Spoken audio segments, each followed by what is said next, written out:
When looking at investing in gold, our next guest says it all comes down to performance. And right now, royalty and streaming companies may just be the best way to make money in the sector. Joining us is Frank Holmes. He's in Toronto this week. Frank, good to have you back on the show. It's great to be here. I just get the red eye coming in from Vancouver. I've done that one. It's a tough flight, Frank. Let's talk about the performance that we're seeing in royalty and streaming companies, surpassing gold's performance here. This makes you say that it might be best to look at these companies over the metal, Frank. What do you think?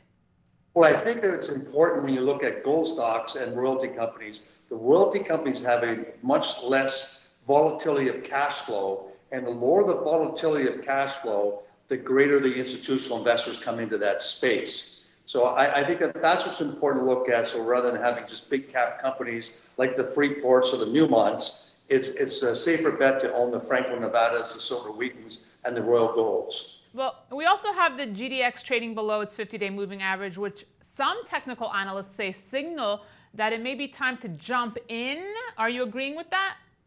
Well, it's a great question, because will it hold, then gold will have a big surge. However, if it pierces through it, because if something comes out of Jackson Hole, something that's hawkish, the rates will rise and gold could sell off $25 to $50, which I think would set up for a great buy. So gold here, Frank, fell to a 4-week low, but I know offline we were talking and you're saying it doesn't really bother you much. Do you expect to see more pressure ahead of Jackson Hole? You just mentioned it. Do you think we could see a lot of action here? Well, it's the sentiment. The market's right now ignoring that there's $12 trillion of negative interest rates around the world of bonds, 12 trillion. And there's no foreseeable sustainable rise in rates around the world.